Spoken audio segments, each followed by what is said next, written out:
நிறைய இடங்கள்ல பார்த்தீங்கன்னா, நிறைய கோவில்களுக்கு செல்வது, நிறைய வீட்ல வந்து நிறைய யூடியூப் பார்த்து நிறைய பூஜைகள் பண்றது, இந்த மாதிரி பண்ணினா கூட அந்த இடத்துல வந்து அவங்களுக்கு வந்து ஒரு நல்ல ரிசல்ட் அப்படிங்கிறது கிடைக்காம, அதிகப்படியான கடன்கள், வருமானம் இல்ல, நல்ல டேலண்ட் இருக்கும், நல்லா படிச்சிருப்பாங்க, வேலை இல்லாத ஒரு விஷயம், அதுபோலவே திருமண தடைகள், பொருளாதார தடைகள், இந்த மாதிரி நிறைய விஷயங்கள சொல்லிட்டே போலாம். இதற்கெல்லாம் 16 பிரிவுகளாக இருக்கக்கூடிய நம்மளோட இருப்பியல் தான் ரொம்ப முக்கிய காரணமாக அமைகிறது அப்படின்னு சொல்லிட்டு, நம்ம ப்ரோக்ராம்ல சொல்றது மட்டும் இல்லாம, எவ்வளோ டிஸ்டன்ஸ்ல இருந்தாலும் டைரக்ட் விசிட் நேரடியா நானே சென்று, அது சிறிய வீடாக இருந்தாலும் அந்த இடத்துல வந்து இந்த 16 திசைகளை பொருத்தி கரெக்ஷன் பண்ணும்போது, இடிக்காமல், உடைக்காமல் சரவுண்டிங்கில் சுற்றுப்புற வாஸ்து தான் இங்கே முக்கியம் அப்படிங்கிறத கவனித்து அந்த இடத்துல நம்ம சரி செய்யும் பொழுது 100% ரிசல்ட் சூப்பராக இருக்குது.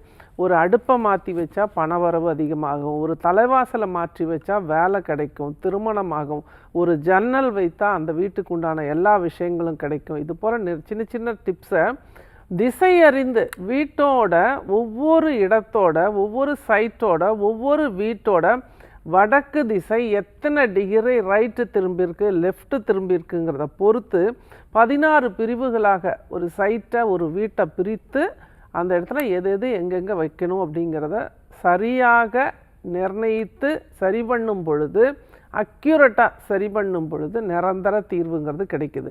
ஒரு செப்டிக் டேங்கை மாற்றினா பல வருடங்களாக குழந்தை இல்லாத தம்பதிகளுக்கு குழந்தை கிடைச்சிருக்கு.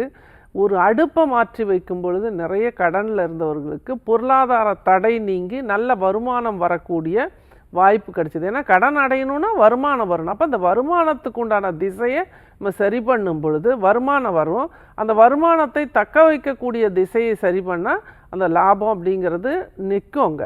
அது வந்து என்ன, அதை நிறைய பேர் சொல்கிறது என்ன, பணம் வருது ஆனால் வந்த பணம் எங்கே போகுதுன்னே தெரியல அப்படின்னு சொல்லிட்டு நிறைய பேர் புலம்புறதை கேள்விப்பட்டிருக்கோம். இது போலவே ஒரு டைரக்ட் விசிட், ஒரு நேரடியாக ஒரு வீட்டுக்கு நான் வாஸ்து பார்க்க போகும்போது அந்த வீட்டோட வாஸ்து அப்படிங்கிறது நமக்கு அப்படி கண்கூடாக தெரியும். வீடு என்கிட்ட பேசும்.